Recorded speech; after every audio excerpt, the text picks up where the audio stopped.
गजेंद्र जी, एक संत कहते हैं पीओके को भारत में मिला देंगे, एक कहते हैं पाकिस्तान को नक्शे से मिटा देंगे, एक कह रहे हैं कि भारत को हिंदू राष्ट्र बनाकर दम लेंगे। ये काम तो सरकार का है ना। अगर सरकार का काम कोई दूसरा व्यक्ति कर रहा है और टिप्पणी कर रहा है तो उसमें सरकार को वापस उस पर जवाब देना चाहिए क्या? व्यक्तिगत रूप से मैंने फिर कहूँगा, भारत में लोगों के पास में जो है संविधान प्रदत्त स्वतंत्रता है अपनी बात रखने की, अपना विचार रखने की। किसी का व्यक्तिगत विचार कुछ हो सकता है, लेकिन वो विचार सरकार को किसी तरह से अगर प्रभावित करे और सरकार उस तरह से आचरण करे तब वो उस पर प्रश्न खड़ा किया जा सकता है। सरकार तो अपने अपने दृष्टिकोण से काम कर रही है। एक आपसे डायरेक्ट सवाल पूछ रहा हूं, क्या गजेंद्र सिंह शेखावत जी चाहते हैं कि भारत को संवैधानिक तौर पर हिंदू राष्ट्र घोषित कर दिया जाए, संविधान से सेकुलर शब्द जो है उसको हटा दिया जाए?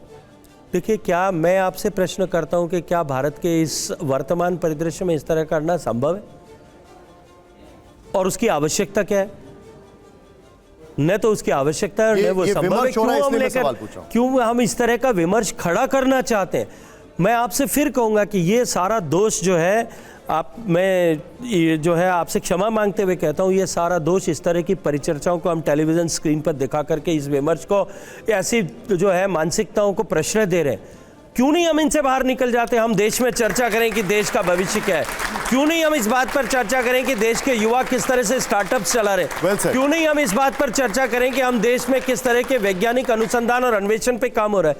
क्यों नहीं हम इस बात पर चर्चा करें कि हमारे युवाओं को जो है वो अनुसंधान धर्मी बनाने की दृष्टिकोण से सरकार जो काम कर रही है उस पर करें? हम ऐसे विमर्श को टेलीविजन नेटवर्क पर, मैं तो कहूँगा केवल आपके नहीं, आपके सारे मीडिया चैनल्स जिस तरह से इन विषयों को 24 घंटे के अपने उस जो है टीआरपी को बढ़ाने के लिए जिस तरह से दिखा रहे हैं, आप सबसे पहले इस विषय से दूर हटने की जिम्मेदारी अगर किसी की है तो हमारे न्यू मीडिया के लोगों की है। हम स्क्रीन से इसको कम करें, अपने आप इस तरह के विमर्श दूर हट जाएंगे। हम देश की प्रगति, देश की गति, देश के विकास, देश के भविष्य, देश के आर्थिक परिदृश्य पर चर्चा करें और समाज को उसके साथ जोड़ें। ये केवल किसी एक व्यक्ति की नहीं, ये सामूहिक समाज की जिम्मेदारी है। मेरा सवाल फिर अलग है। आप टूरिज्म की बात करते हैं, प्राइम मिनिस्टर बाबा कहते हैं कि पैसा देश में खर्च किया जाए और उनकी थीम रही है 2014 से डोमेस्टिक टूरिज्म। लक्षद्वीप वाले मामले में भी जाके उन्होंने उसको प्रमोट किया है। लेकिन एज ए मिनिस्टर आपको पता होगा कि इंडिया साउथ ईस्ट एशिया और बाकी सबसे ज़्यादा एक्सपेंसिव डेस्टिनेशन, मतलब आप राजस्थान में आप 7 दिन जनवरी में नहीं बिता सकते, लेकिन उस उतने पैसे से आप 1 महीने आप साउथ ईस्ट एशिया जा सकते हैं। देखिए, मैं निश्चित रूप से इस बात को स्वीकार करता हूं कि कोविड के बाद की परिस्थितियां जो बदली, उसके कारण से हमारे डेस्टिनेशन थोड़े एक्सपेंसिव हुए हैं, स्पेशली होटल्स एक्सपेंसिव हुई हैं। हमारा एयर ट्रैवल थोड़ा बढ़ा है। एयर ट्रैवल के बाद की कॉस्ट जो है बहुत सारी चीज़ों पे निर्भर करती है।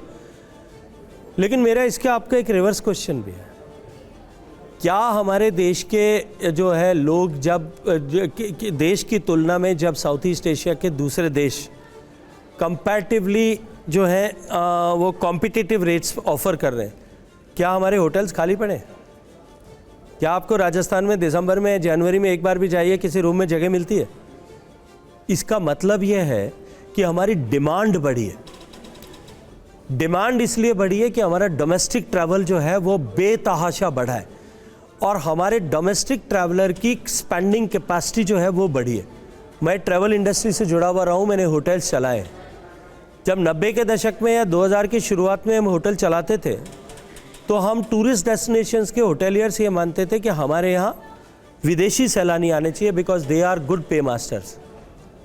आज ईमानदारी से आप 99% होटेलियर्स को बात करेंगे, वो ये कहेंगे कि द इंडियंस आर बेटर पे मास्टर्स, तो हमको वो नाम उनके साथ में ज़्यादा ठीक है। ये जो हमारी जो स्पेंडिंग कैपेसिटी बढ़ी, भारत के लोगों की आर्थिक संपन्नता बढ़ी, खर्च करने की प्रवृत्ति बढ़ी और घूमने की प्रवृत्ति एकाएक बढ़ी, उसके कारण से हमारी डिमांड बढ़ी है। डिमांड और सप्लाई को, इस गैप को कम करना निश्चित रूप से सरकार उसके लिए काम कर रही है। हमने सब राज्यों से आग्रह किया है कि वो टूरिज्म इंफ्रास्ट्रक्चर को निर्माण के लिए इंसेंटिवाइज करने के लिए पॉलिसी में जो है वो परिवर्तन करें, पॉलिसी जो है पैरामीटर्स को बदलें।